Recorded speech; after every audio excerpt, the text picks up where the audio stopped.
Bonsoir, chers camarades, peuple d'Afrique, peuple de Côte d'Ivoire, citoyens du monde, soyez salués. D'ailleurs, déjà d'entrée de jeu, deux informations, je dirais capitales. La première information, demain samedi 22 octobre 2022, demain samedi, tous ceux qui sont en France, je dis bien, tous ceux qui sont en France et qui sont aux alentours, qui sont en Europe, je dirais de l'Ouest, vous tous, il faut converger très rapidement demain à partir de 13 h à la place de la République pour aller soutenir le peuple du Tchad, pour aller témoigner notre soutien au peuple tchadien, au peuple martyr du Tchad. Ça, c'est la première information. Il faut que tout le monde se retrouve là-bas demain. Oui. Deuxième information, nos camarades au niveau des États-Unis, la camarade Mata et ses camarades, les Diabites, etc., seront du côté des Nations Unies demain à partir de 13 h et de New York. Deuxième information. Troisième information, chers camarades, le 29 octobre, toujours en octobre, rendez-vous à Genève. Rendez-vous à Genève devant les Nations Unies, à la place des Nations Unies, je pense, à la place des Nations Unies à Genève. Donc tout le monde en Suisse, tous ceux qui sont en Suisse, vous devez converger vers là-bas. Demain, il faut que tous ceux qui sont en France soient à la place de la République pour soutenir nos frères du Tchad, nos frères, nos soeurs du Tchad. Ça, il faut que tout le monde soit là. Voilà. Donc, je vous demande de faire le maximum de partage, le maximum. Il faut que cette vidéo bouge, il faut que ça arrive partout à travers le monde, chers camarades d'Afrique. Faites le maximum de partage. Tout le monde en pompe les cœurs. Tout le monde en pompe les cœurs. Tout le monde en pompe les cœurs. Allez, pompe les cœurs. Pompe les cœurs. Tout le monde en pompe les cœurs. Tout le monde en pompe les cœurs. Allez, pompe les cœurs. Pompe les cœurs. Tout le monde en pompe les cœurs. Allez, partagez. Draman Ouattara, on va rentrer dans le sang de Draman Ouattara avant de sortir au Mali pour aller au Tchad. Très rapidement, attends, on va commencer par Draman avant d'aller en Guinée, tout ça. On va commencer par Draman Ouattara. Oh, Dramanistanais. Ce que le criminel Dramano Satrape est en train de préparer. Vous allez voir ici, chers camarades d'Afrique. Je vous demande de faire le maximum de partage. Le maximum. Partagez au maximum la vidéo, chers camarades. Vous allez voir Draman ici. Écoutez ici, hein. Écoutez ça là. Hein. Écoutez ça, hein. Écoutez. Je ne comprends pas là. Vous ne partagez pas ou bien qu'est-ce qu'il y a? Mais qu'est-ce que vous comptez faire alors? Écoutez, hein. Écoutez, Blas Las, c'est-à-dire qu'il a répondu de façon, responsable, de façon professionnelle, c'est-à-dire que de façon sage, au Ouattara, journaliste de Draman Ouattara. Que c'est pas peut-être utopique pour vous de penser que Laurent Gbagbo puisse être votre candidat pour 2025 quand on sait qu'il a été gracié et non amnistié? Non, c'est utopique de penser qu'on va se limiter à cette grâce-là. Mais qu'est-ce que vous comptez faire alors? Mais on va employer tous les moyens que la loi nous offre. Tous les moyens? Tous les moyens. Que la loi vous offre. Bien sûr, c'est ce que j'ai dit. Ah, d'accord. Parce que nous ne sommes pas habitués aux moyens que la loi ne nous offre pas. Est-ce que c'est pas peut-être utopique pour vous de penser que Laurent Gbagbo puisse être votre candidat pour 2000? Donc, la journaliste dit, demande à Blas Las, est-ce que c'est pas utopique? Utopique, c'est-à-dire que, est-ce que c'est pas de l'imaginaire? Quelque chose qui presque ne peut pas arriver, mais on imagine comme ça. Est-ce que c'est pas une imagination, un rêve d'enfant? Je ne sais pas quoi. C'est-à-dire que quelqu'un qui rêve, demain je vais acheter une grosse voiture de 1 milliard, alors que tu n'as même pas 100 millions. Genre, c'est de l'utopie. Ça ne peut pas arriver. Et comprenez? Les mots sont choisis. Hein? Ce genre d'entretien-là, avant d'avoir ce genre d'entretien, on choisit les mots. On choisit les mots. Oui, ça, Il faut déjà, d'ores et déjà, comprendre ça. Et avant ce genre d'entretien, on choisit les mots. Utopie. Utopie. C'est-à-dire que est-ce pas un rêve que Gbagbo Laurent soit le candidat du PPACI? Puisque Gbagbo a été gracié et non amnistié. Donc, ce qui veut dire que Gbagbo a un casier judiciaire, donc il ne peut pas être président. C'est ça qu'elle est en train de dire. Maintenant, écoutez ce que Blaise Lasme va dire. Écoutons ensemble. 2025, quand on sait qu'il a été gracié et non amnistié. Non, c'est utopique de penser qu'on va se limiter à cette grâce-là. Voilà. Mais qu'est-ce que vous comptez faire alors? Donc, il dit déjà, Blaise Lasme dit déjà, au contraire, c'est Ouattara qui rêve. C'est Ouattara qui rêve debout. S'il pense que nous allons nous arrêter qu'à cette grâce bidon. Et puis nous allons rester derrière lui comme un roi. Et puis faire la volonté du roi. Avec le roi Dramano s'attrape, bouche tordue, décide que Gbagbo ne soit pas candidat. Et puis nous on va accepter cette injustice. Donc c'est chimérique. C'est une utopie. Draman, il rêve. C'est ce que je vous dis toujours. Draman, il rêve debout. Mais s'il n'arrête pas de rêver, un jour, il va se réveiller, mais c'est pas bon. Vous comprenez? Donc, écoutons très bien. Donc, Blaise Lasme lui renvoie à la vie pour dire, c'est plutôt vous. D'ailleurs, c'est plutôt celui qui t'envoie qui est dans l'utopie, qui rêve debout. Sinon, nous là, on sait ce qu'on va faire. Et écoutons. De penser qu'on va se limiter à cette grâce-là. Écoutez. Est-ce que c'est pas peut-être utopique pour vous de penser que Laurent Gbagbo puisse être votre candidat pour 2025 quand on sait qu'il a été gracié et non amnistié? Non, c'est utopique de penser qu'on va se limiter à cette grâce-là. Mais qu'est-ce que vous comptez faire alors? Mais on va employer tous les moyens que la loi nous offre. Tous Voilà. les moyens. Tous les moyens. Tous les moyens. Tous les moyens que la loi nous offre. Manifestation, boycott actif, désobéissance civile. Tout. On va tout employer. Tout, sans exception. Tout ce que la loi nous offre. La Côte d'Ivoire sera paralysée. Même Trump ne pourra pas se mouvoir. La Côte d'Ivoire sera paralysée. Totalement stoppée. Est-ce qu'on va faire? Et ça va arriver très bientôt. Oui. Kabara Peu d'Afrique. Allez partagez au maximum la vidéo. On va goûter. Employer tous les moyens que la loi nous offre. Tous les moyens. Tous les moyens que la loi vous offre. C'est bien sûr, c'est ce que j'ai dit. Ah, d'accord. Parce que nous ne sommes pas habitués aux moyens que la loi ne nous offre pas. Voilà. Donc, nous, on ne veut pas la guerre. Donc, vous comprenez? Vous comprenez? Déjà, ils sont en train de préparer l'esprit des gens à rejeter la candidature de Gbagbo de leur tête. Mais nous, là, c'est-à-dire que nous, là, c'est Gbagbo ou rien. Quand on dit c'est Gbagbo ou rien, les gens pensent qu'on s'amuse. Oui, les gens pensent que, non, Gbagbo ou rien, là, c'est un jeu d'enfance. Gbagbo ou rien, là, c'est dans nos veines. C'est ça que vous ne comprenez pas. Gbagbo ou rien, là, c'est dans nos corps. C'est dans nos veines. C'est en nous. Gbagbo ou rien, c'est en nous. Donc, pour voir ça, là, Gbagbo, là, il va s'asseoir sur le fauteuil. Après, on va voir. Oui, il n'y a pas d'alternative. C'est ce qu'il disait aux gens. Quand on disait, ah, c'est pas Gbagbo. Il y a dit, Gbagbo, il n'y a pas plan B au PPACI. Il est plan A, il est plan B, il est plan C, il est plan jusqu'à Z. C'est Gbagbo ou rien. Fouille est ce qu'il a remplacé. Fouille est ce qu'il a remplacé. C'est lui ou rien.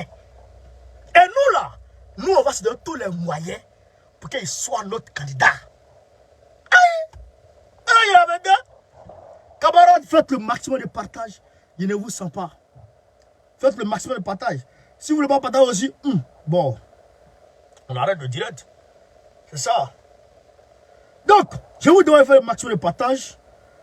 On va très rapidement bifurquer. Parler au Burkina Faso, au Tchad. On va au Tchad d'abord. On va au Tchad. Alors, au Tchad, on nous apprend aujourd'hui que Mohamed Kaka a fait du porte-à-porte. Attends, il y a ce minute là. Mohamed Kaka a fait du porte-à-porte pour aller agresser les gens qui sont sortis pour manifester là. Il est parti les prendre. Plus de 1000 prisonniers dans des ghettos, qui croupissent dans des ghettos.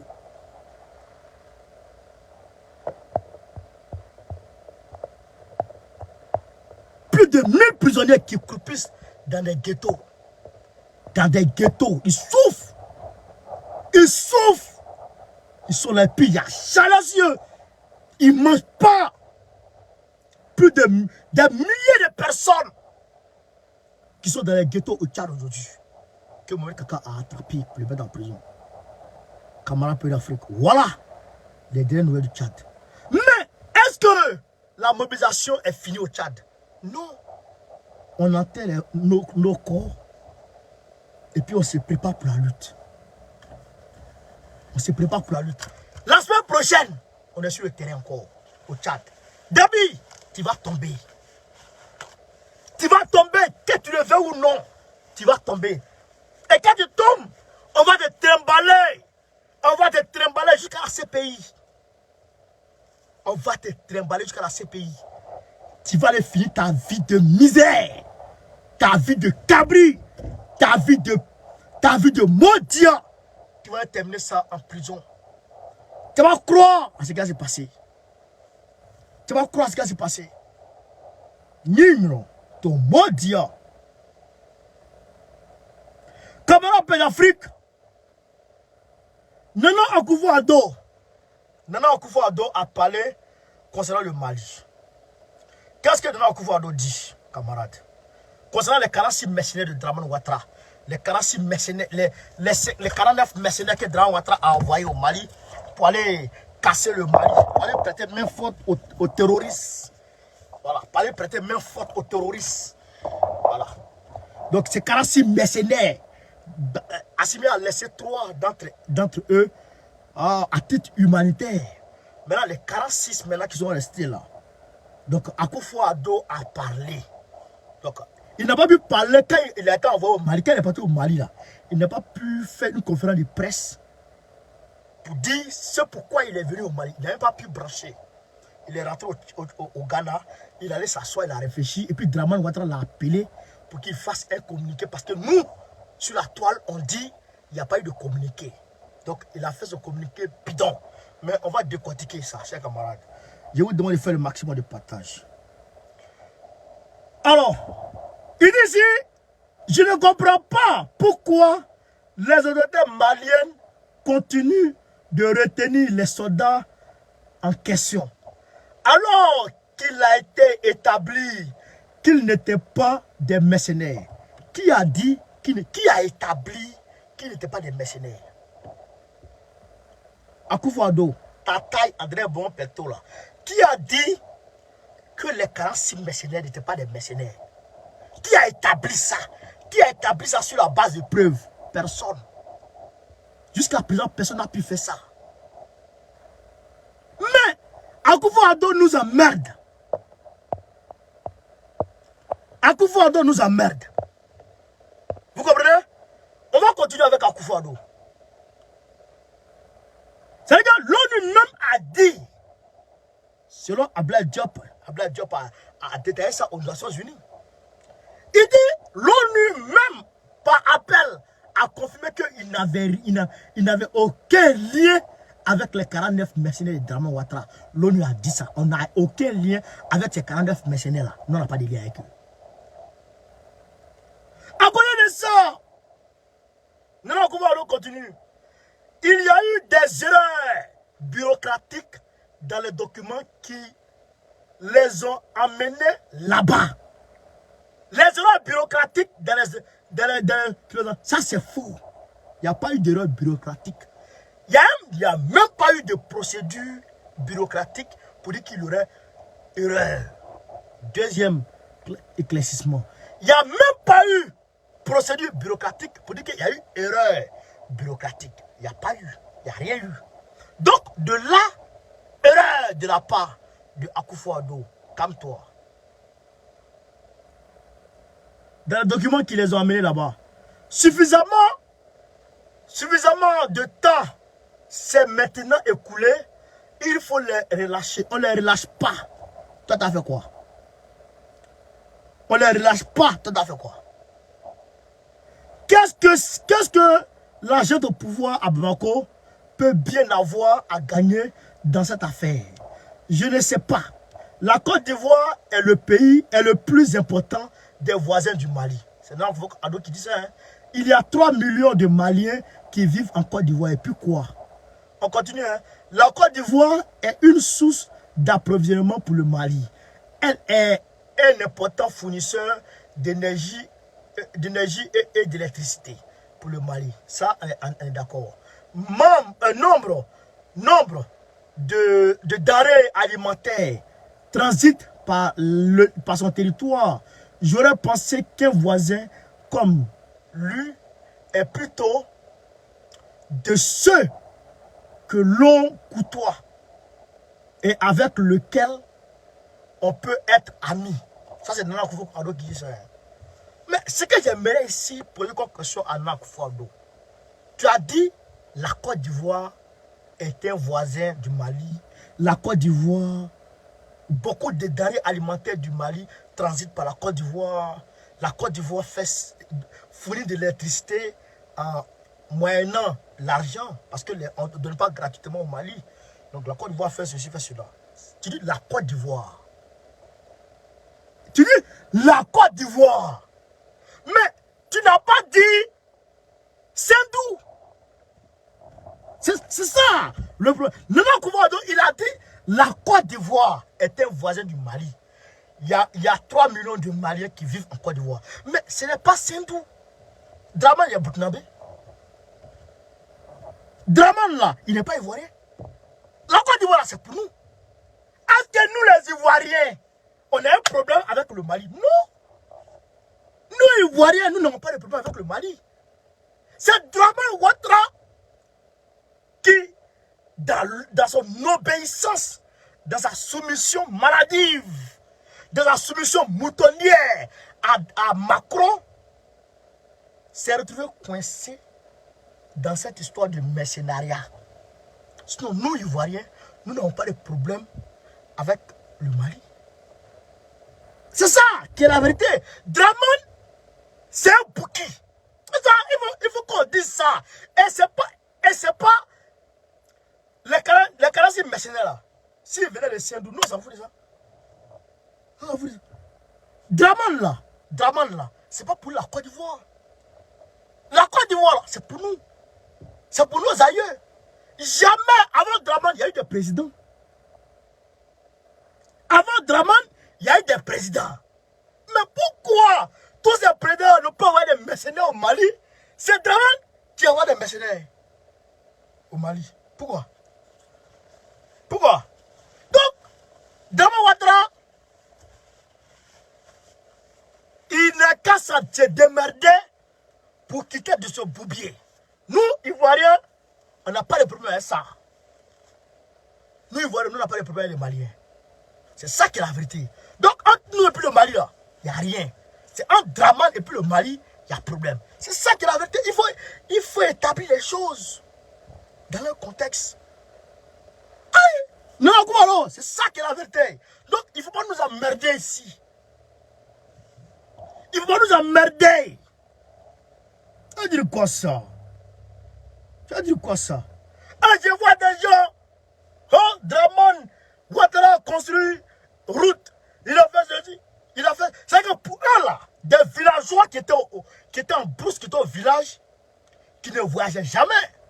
Quand Dramane a pris le pouvoir, leur grand frère qui était FSI là, ils les ont pris du village ils sont allés vivre à Abidjan. Donc, en passant, la route qu'ils ont empruntée là pour eux, et quand Draman est arrivé au pouvoir net, Draman a commencé à construire ces routes-là. Mais si toutes les routes de la Côte d'Ivoire, si c'est Draman qui a construit toutes les routes de la Côte d'Ivoire, mais quand Draman quittait Ouagadougou pour venir en Côte d'Ivoire, il est passé par quelle route? Frère, quand Draman quittait Ouagadougou là, pour venir là, est-ce que c'est pas sur route là, il a marché? Donc ça, il faut que les gens comprennent ça. C'est sur route, il est passé. Et cette route-là, il y a quelqu'un qui a construit ça avant lui, qui s'appelle Houphouët-Boigny. Quand Draman venait là, quand Houphouët-Boigny nommait Draman comme premier ministre là, on l'a mis dans un bureau. On ne l'a pas envoyé dans la cabane. Bureau, il est même trouvé là. C'est quelqu'un qui a construit ça. Le tour du plateau là, avant que Draman ne devienne ivoirien, il était encore bouki. Avant qu'il ne devienne ivoirien là, le tour du plateau là était encore là. C'est ça qui est la vérité. Les ponts là, il y a des gens qui pensent que tous les ponts qui sont en Côte d'Ivoire, c'est Draman qui a construit ça. Le premier pont, le deuxième pont, pont Houphouët-Boigny, pont de Gaulle, ça là, c'est Houphouët-Boigny qui a construit ça. L'autoroute du Nord, pour aller à Yamoussoukro, Draman est venu trouver ça. Il n'était pas encore ivoirien. Donc on n'avait pas encore signé l'article 48 pour faire de lui un ivoirien, un candidat exceptionnel. L'autoroute du Nord, Bobo avait tracé ça. Bobo avait construit ça jusqu'à Yamoussoukro. Donc, calmez-vous un peu là. Calmez-vous un peu avec vos Oulaoula et Draman là. Il était encore burkinabé quand tout ça se faisait. C'est ça qui est la vérité. Il faut qu'on dise la vérité. Ah bon d'accord. Donc, je vous demande, chers camarades, de continuer à partager. Avant d'aller dans les preuves. Alors, avant le site rapidement, on va continuer avec le Mali. On va continuer avec le Mali. Camarades, les États-Unis et puis la France sont en train de se frapper. Sont en train de se frapper. Et là, ça donne raison, 100% raison au Mali de dire qu'en réalité, ils ont des preuves contre la France. Oui. Ça, c'est un point. C'est-à-dire que ça, c'est un son. C'est un son, c'est un son, c'est un son. Partagez le direct, camarades. C'est un son. On va vous dire ça, on va vous dire ça, on va vous dire ça. On va vous donner le son, le son, le son, le son, le son. Là-bas, est-ce que tu as partagé sur notre groupe Telegram, là-bas, s'il te plaît, mon frère? J'ai oublié de partager sur WhatsApp, là. Voilà. Voilà. Je vais vous donner le son, le son, le son, le son, le son. Le son. La France a été prise la main dans le sac. La main dans le sac aujourd'hui.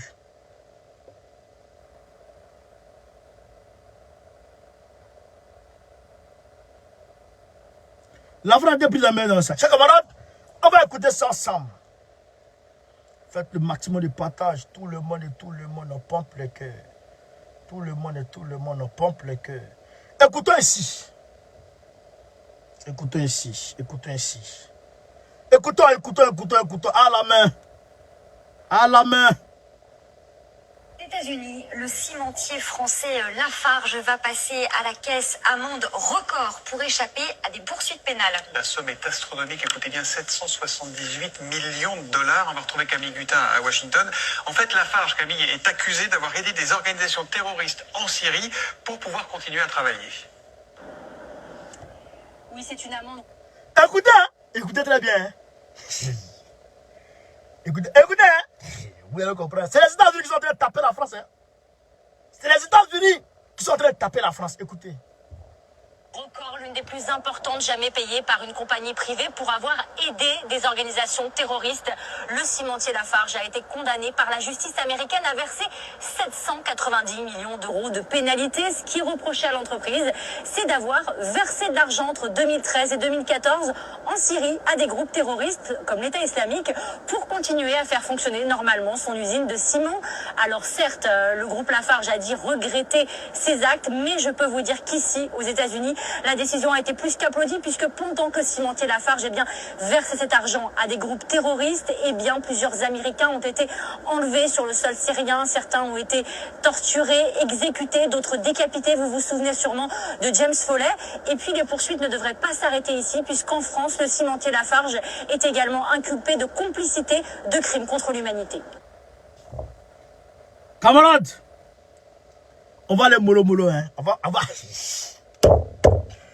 Entreprise française qui est partie, qui finançait le terrorisme. Où ça? En Syrie. Lafarge, cimentier Lafarge. Donc, ils financent le terrorisme. Ils travaillent dans la zone des terroristes. Où les terroristes sont là. Et ils travaillent là.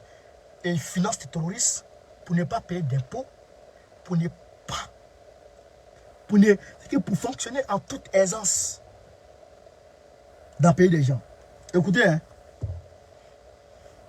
Écoutez. Aux États-Unis, le cimentier français Lafarge va passer à la caisse amende record pour échapper à des poursuites pénales. La somme est astronomique, écoutez bien, 778 millions de dollars. On va retrouver Camille Gutin à Washington. En fait, Lafarge, Camille, est accusé d'avoir aidé des organisations terroristes en Syrie pour pouvoir continuer à travailler. Voilà. Aider des organisations terroristes en Syrie pour pouvoir continuer à travailler. Lafarge, entreprise française, Lafarge, on les voit sur les chantiers. Ceux qui sont en France, même ceux qui sont en Côte d'Ivoire, souvent, les citernes de gravier là, qui viennent verser le gravier comme ça là, sur les chantiers là. Lafarge, c'est l'entreprise française. Donc ce sont eux qui financent des organisations terroristes en Syrie. Et donc, quand ils financent comme ça, les terroristes les laissent travailler. Un peu qu'ils doivent payer là, un peu qu'ils doivent payer à l'État, c'est beaucoup. Donc ils peuvent payer peut-être un dixième de ce qu'ils doivent payer à l'État syrien. Ils payent ça aux terroristes et les terroristes les laissent travailler. Et ils gagnent l'argent, gagnent l'argent. Maintenant, qu'est-ce qui s'est passé? Écoutez, qu'est-ce qui s'est passé? Oui, c'est une amende record, l'une des plus importantes jamais payées par une compagnie privée pour avoir aidé des organisations terroristes.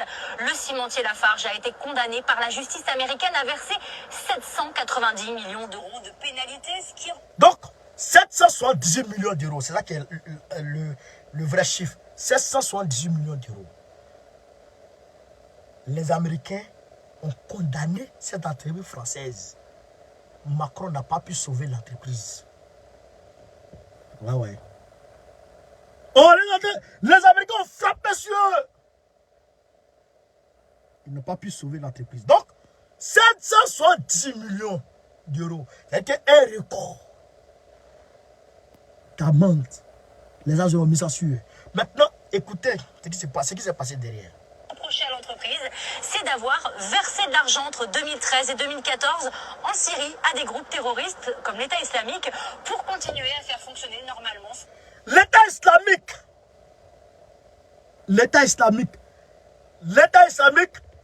qui est entre la Syrie, l'Irak et puis la Turquie.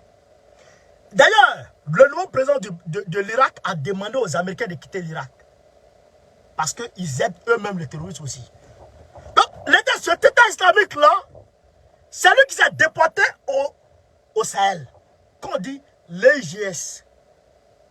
Le groupe État islamique, EIGS, État islamique au Grand Sahara. État islamique au Grand Sahara. Vous comprenez? Au Grand Sahel ou Sahara. L'État islamique. Donc, c'est l'EIGS là qui sévit. Où ça? Dans le Sahel. Le groupe français, l'entreprise française, et, comment on appelle, Lafarge, finance cette entreprise, ces groupes terroristes qui, eux, à leur tour, financent les terroristes du Sahel. Quand on dit attention, il ne faut pas que les organisations humanitaires rentrent tout seuls dans le Sahel. C'est dangereux. Les gens pensent que il y en a d'autres. Mais Dieu sait ce que vous ne savez pas. Vous comprenez ça? Vous comprenez ça? Lafarge. Mais si Lafarge finance et Bolloré, fait quoi? Et Bolloré fait quoi? On continue. On continue. Son usine de ciment.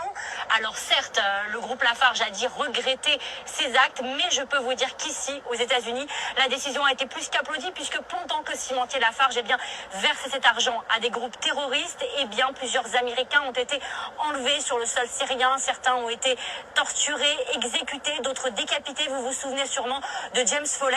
Et puis les poursuites ne devraient pas s'arrêter ici, puisqu'en France, le cimentier Lafarge est également inculpé de complicité de crimes contre l'humanité.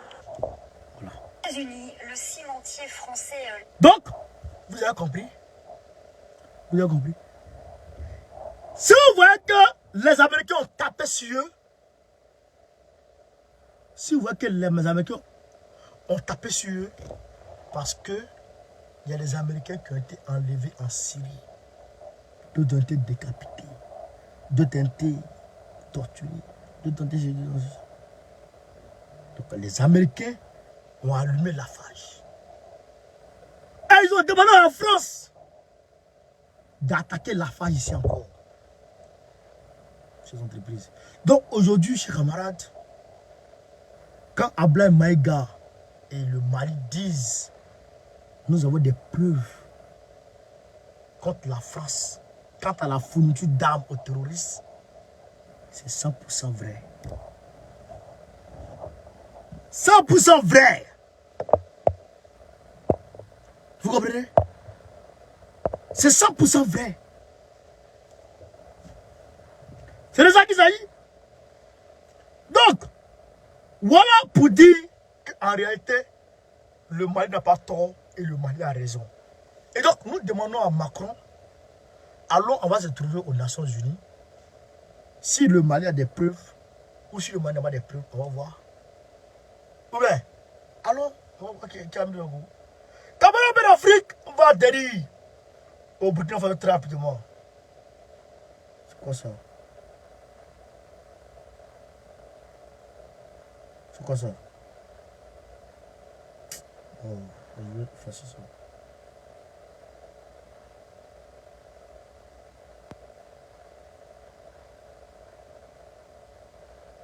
Avant de au Burkina Faso,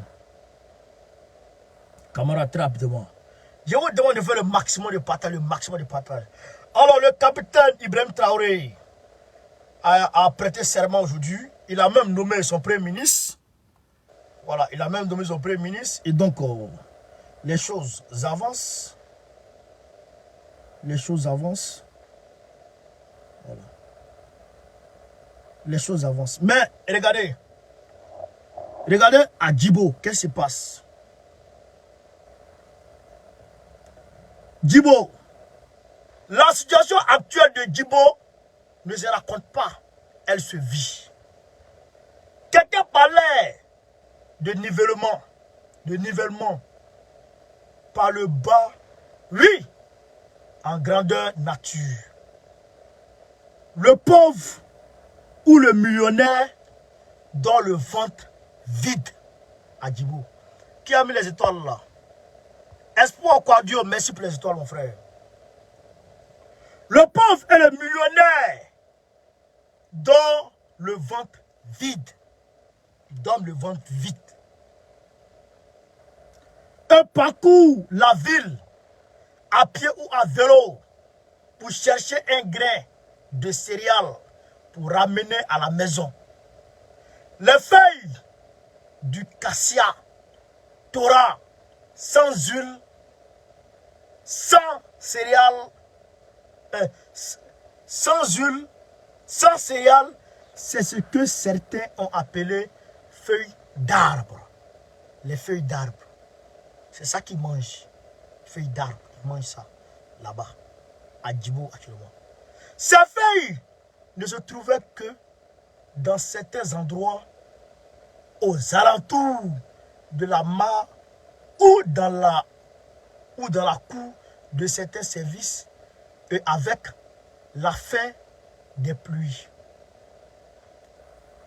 La boîte de 2 kg de céréales ou de niébé est à 3000 francs CFA ou à 4000. Mais c'est plus rare que le diamant. Le dernier restaurant a baissé le rideau il y a 48 heures. Malheureusement, la grande majorité des acteurs humanitaires, fonctionnaires, FDS, vivent seuls, donc dépendants des restaurants. La boutique n'ont à propos que cigarettes, n'ont à proposer que cigarettes, homo, Nescafé. Les seuls lieux de rassemblement, distribution de vivres des ONG et le Wi-Fi des mêmes ONG. Donc, les ONG humanitaires qui envoient des nourritures à la con bidon, des sacs de céréales qui ne suffisent même pas, ces ONG-là, ce sont eux qui profitent pour armer les terroristes. C'est les mêmes ONG qui profitent pour armer les terroristes. Donc, nous disons ici, il faut que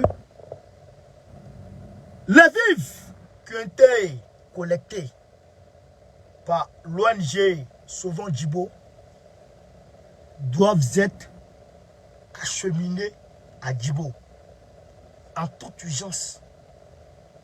Le mois dernier, en septembre, non, début du mois d'octobre, il y a 8 enfants qui sont morts de faim. 8 enfants qui sont morts de faim. Camarades, est-ce que ça, là, c'est normal? Donc, le convoi humanitaire qui avait été mis en route par Damiba a été attaqué au niveau de Gaskende. Donc, il va falloir se retrousser les manches, se mettre en ordre de bataille pour aller ravitailler les villageois qui vivent sans nourriture. Il faut aller leur donner à manger.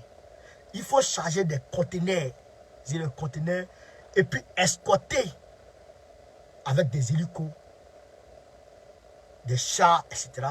pour aller en tout cas ravitailler Djibo. Et même les autres villages aux alentours. Parce que ça ne va pas. Ça ne va pas. Même BAM, ça ne va pas. Donc, il va falloir très rapidement ravitailler les gens afin qu'ils puissent manger. Et de deux, aller vers la Russie pour que les institutions russes puissent venir apprendre aux soldats à manier les armes et puis remonter le moral des soldats. Et aussi, il faut libérer Zougrana. C'est un soldat, il doit aller au front. Il faut que Zougrana soit libéré. Il faut que Zougrana soit libéré. Et il faut que une coalition formelle soit établie entre le Burkina Faso et puis le Mali et avec la Guinée-Conakry pour que ça devienne ce dont Baokoné a toujours rêvé. Les trois, la base de la CEDEAO vraie. C'est ça qui est la vérité. Camarades d'Afrique, quand on a fini ça, la Guinée-Conakry, oh la Guinée-Conakry, qu'est-ce qui se passe contre la Guinée-Conakry? Regardez ce visage. Regardez ce visage. C'est dans le Diallo. Qu'est-ce qui se passe? Guinée, entre Mamadou Doumbouya et Céline dans le Diallo, un duel politico-judiciaire. Rien ne va plus entre l'opposant et le président de la transition. Céline dans le Diallo, convoqué devant le juge dans l'affaire Air Guinée, s'est trouvé allié de circonstances dans le RPG Arc-en-Ciel. Le RPG Arc-en-Ciel du Alpha Condé. Parti d'Alpha Condé. Jeune Afrique. C'est pas ce que je vous disais. C'est pas ce que je vous dis, hein. Et Céline Dalan Diallo, il est où aujourd'hui? Céline Dalan Diallo, il est où aujourd'hui? Il est au Sénégal. Il allait se confier à Macky Sall au Sénégal. Macky Sall est notre bon chien de Macron. Un élève tout fait de Macron. C'est là-bas, il est caché. Et il est dans une coalition avec Alpha Condé. Donc les deux grands partis de la Guinée-Conakry, plus la société civile, vont se mettre ensemble pour combattre Mamadi Doumbouya. Alpha Condé, qui est un bon chien de la France, qui était un peu, on va dire, un peu, qui faisait les gros dos, qui n'étaient pas trop respectueux là, mais qui était dans le, en tout cas dans le, je dirais, dans le salon. Dans le salon. Donc, il y a lui et puis il y a Céline Dalan Diallo qui sont ensemble avec la société civile à la con qui demande une intervention de la CEDEAO, une société civile qui réclame la CEDEAO en Guinée, la CEDEAO de Ambalo là, hein, CEDEAO de Macron et puis d'Ambalo là, qu'on appelle le FNDC maudit des vendus, qui vont se mettre ensemble avec le RPG Arc-en-Ciel et puis le parti de Céline Dalan Diallo pour aller contre Mamadi Doumbouya. Voilà ce qu'ils préparent contre Doumbouya. Et donc, pendant qu'ils préparent ça, ils sont en train d'inciter dans le camp de Mamadi Doumbouya des soldats qui éventuellement peuvent renverser Doumbouya. Ils sont prêts à se lever contre lui. Vous comprenez? Mais vous êtes prêts à vous lever contre lui, non? Mais vous allez nous trouver devant vous. Nous, on est là, on vous regarde. Ça, c'est... Ça veut dire que c'est Doumbouya vous l'enlevez, non? Mais nous, on est là. À bas les vendus.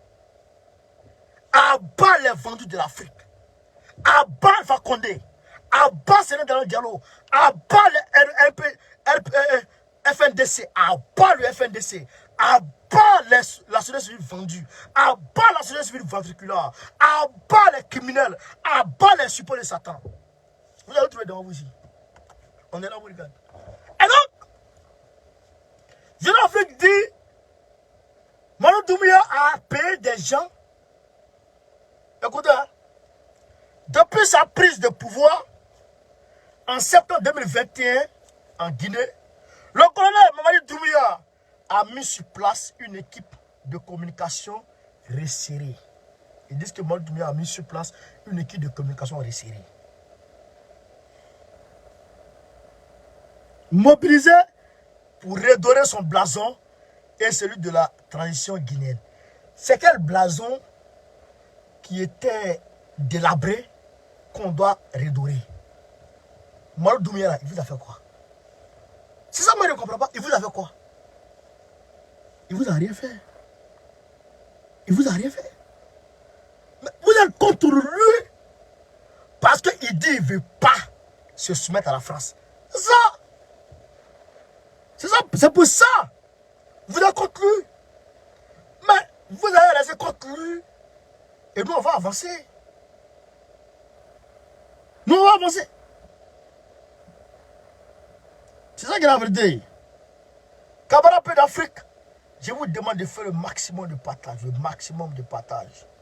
C'est le sens qui est question. Le maximum de partage.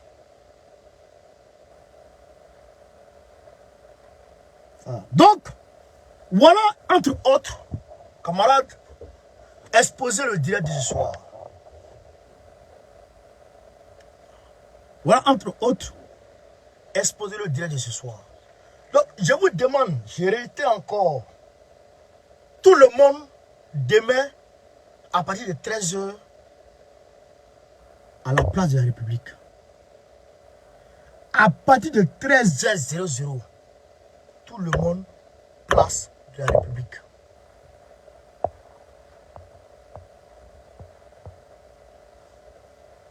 Fatou, sois salué de ta position. Vous comprenez?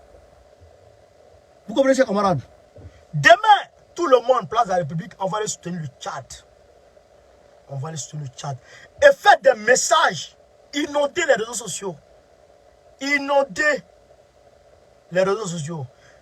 On sera à la place de la République demain, Fatou, pour soutenir le peuple tchadien qui a été assassiné, qui a été martyrisé, qui a été maltraité, qui a été massacré par Déby Kaka, élément de Macron. Donc demain, on va aller là-bas, à la place de la République, pour les soutenir. Il faut qu'on les soutienne. Il faut qu'on les soutienne, il faut qu'on les soutienne, il faut qu'on les soutienne. Chers camarades Paix d'Afrique, merci de m'avoir suivi. Merci à tout le monde. Sur ce, Gbagbo ou rien, Gbagbo ou rien, Gbagbo ou rien, Gbagbo Kaf. Très prochainement, Gbagbo, président de la Côte d'Ivoire. Très prochainement, Gbagbo, président de la Côte d'Ivoire. Gonkare, Goïta ou rien. Très prochainement, on va commencer la campagne d'Assimi Goïta. 2024, c'est pour nous, on prend ça. Frère, depuis sa position, Ousmane Sonko, force, soutien à Doumbouya. Vive Doumbouya, mettez vive Doumbouya. André Rajoelina, depuis ta position, force à toi. Comment il s'appelle? Faustin Akange, toi de là, le mathématicien de Bangui, sois salué de ta position. Chers camarades Paix d'Afrique, je vous aime. Merci à vous. Mon frère Damiba, depuis sa position, force. Force à toi. Je ne vais pas dire soutien à Ibrahim. Non, non, parce que jusqu'à présent, mon cœur là, il ne rentre pas dans mon cœur. Ça, c'est la réalité. Je n'ai pas me mentir à moi-même. Voilà, parce que je vois les gens, ils me regardent comme ça. Je ne dis pas. Parce que jusqu'à présent, il n'est pas rentré dans mon cœur d'abord. Ouais, ce gars-là, je ne le sens pas trop. Ça, c'est la réalité. Donc, on se dit à demain. Inch'Allah. Inch'Allah, demain, on s'attrape. Voilà, demain, Inch'Allah. Merci, merci, merci, merci encore. Merci. Je vous aime. Que Dieu veille sur vous.